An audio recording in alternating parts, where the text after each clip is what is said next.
What's the best job in the United States? What's your dream job, right?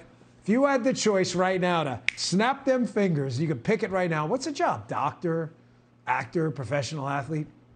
I'm going to answer that for you right now. The best job in America, drum roll please, is obviously being a politician. I mean, come on, man. No, I mean that. Seriously. Where else do you have so much influence with so little accountability? And here's an added bonus for you. You can make oodles and boatloads of cash, get that cheese, while claiming to serve the public. What a gig. I mean, listen, maybe we all had it wrong as kids. Idiots, athletes, doctors. What were we thinking? When you were kids, did you dream about becoming a savvy investor one day? Who would think with his wallet instead of his heart? I wanted to be a fireman. Truth be told, I wanted to be a veterinarian. I wanted to be a magician. I wanted to be a senator. I wanted to be a florist. International house pancake. I wanted to be a ping pong champion. Let's start with savvy investor Paul Pelosi, you know, the husband of House Speaker Nancy Pelosi, and together they are quite the money-making machine there. Paul Pelosi just made a genius financial move, buying at least $1 million worth of computer chip stocks just before a major vote in the Senate to subsidize that same industry. Timely, right? Nancy's office, of course, claims she has no prior knowledge of her husband's trades. But when asked about trading stocks months ago, Nancy Pelosi said this. Over the course of your career, has your husband ever made a stock purchase or sale based on information you received from you? No, absolutely not. We have a responsibility to report in the stock because this is a free market and people, we're a free market economy. They should be able to participate. As it turns out there, Nancy and Paul Pelosi are so good at this stock trading thing. These financial gurus out there follow their every move on social media. Why was I just found out about this? Why wasn't I doing this? Because they're hoping to beat the market too. Just follow the Pelosis. So how did they get so good at it? Well, they've been beating the system for years. This clip here is from 11 years ago. Do you think it's all right for a speaker to accept a very preferential, favorable stock deal? Well, we didn't. And you participated in the IPO. Well, I have many And at the time you were investments, Speaker of the House. You don't think it was a conflict of interest? It's not true, and that's that. Different hairstyle, same money. So how much money does Paul Pelosi actually trade on the stock market? Well, take a look over my shoulder here. Those are some pretty enormous numbers, and they're all transactions reported by Pelosi just in 2022. Not bad for a politically connected family. Not bad at all, I say. Got to be a politician.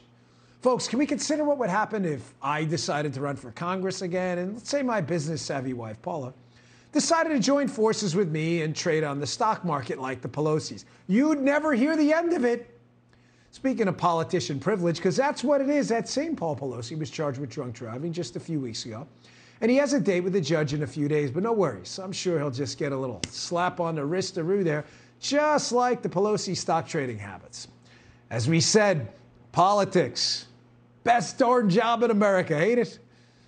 Then there's the perks of being a member of the first family. You already know everything Hunter Biden's gotten away with. Accusations of international influence peddling, allegedly making millions in energy deals with China and Ukraine, doing hard drugs with prostitutes, on camera, I might add. Yet Joe denied Hunter made any money at all. My son has not made money in terms of this thing about, what are you talking about, China. I have not had, the only guy who made money from China is this guy. He's the only one. Nobody else has made money from China. Now, this gem from the New York Post, Hunter Biden laptop, shows dozens of meetings with dad, business partners. So which is it, Joe? Did Hunter make money on the foreign business deals or not? You know, truth kind of matters. You know, another thing, when I was a Secret Service agent back in the day, it was almost impossible to get a White House tour for my family. And I worked there. Hunter doesn't seem to have any problem at all getting one. I'm calling Hunter next time I need a White House tour. Give me a ring. Let me your number. Like Nancy Pelosi or Joe Biden's been in the politics business long enough to know he's too powerful to face any accountability. Best job in America. Again, being a politician, the best job in America. I guess we know how Hunter Biden now can afford to pay $20,000 a month for his Malibu home. being a powerful politician or one's son really pays dividends these days, don't it?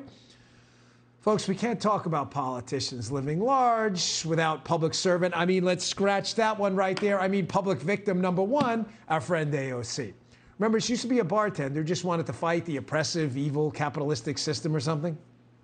Have you ever had a point in your life where the federal government did too much for you, where they gave you too much? Never happened to me. I've never seen that in my life. This week, she got arrested for blocking traffic outside the Supreme Court. It appeared she tried to make it look like she was wearing handcuffs. Well, that's some serious drama right there. You know, even the handcuffs for politicians are fake, but not for you, not for you. You get real ones. They get air handcuffs. But last week, she complained about the high costs of needing to pay rent. Oh, in Washington, D.C., in New York City, the drama.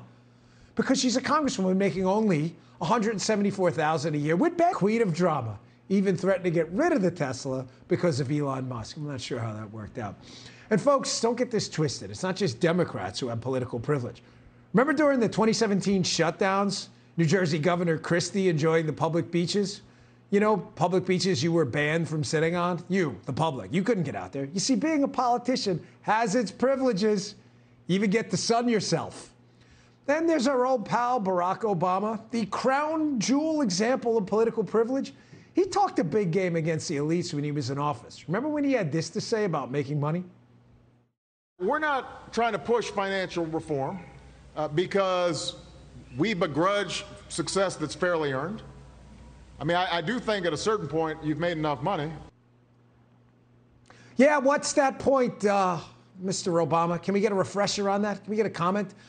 I remember the Obamas cashing in with deals with Netflix and Spotify, putting them well on their way to making a billion-dollar brand. What a gig this is. Oh, there's more. Don't forget about their $65 million book advance, and they just think the $20 million deal with Amazon was Amazon's Audible while making roughly $400,000 for speaking fees, you know, on the side. All that allows them to afford a reported 29-acre estate. Yes, 29 acres on Martha's Vineyard, worth more than $11 million. Not bad for a community organizer turned politician, right? And those aren't the only perks. One of the best parts about being a politician is being completely, totally free of any accountability forever and in perpetuity. Ignore the warnings on inflation, don't sweat it. Out of control gas prices, just tell everyone to buy an electric car, blame it on Putin. Promises to secure the border, what a joke. A crisis, you're all just a bunch of conspiracy quacks. No crisis at the border. So to recap, the political class sent to Washington to be, quote, public servants, right? Enjoy unlimited access to power. They have multi-million-dollar mansions. They're family members who commit actual crimes get slapped on the wrist. They never have to worry about real accountability. Who doesn't want that job? Sign me up, kids. Folks, the reality is we're the people trying to build and make America better.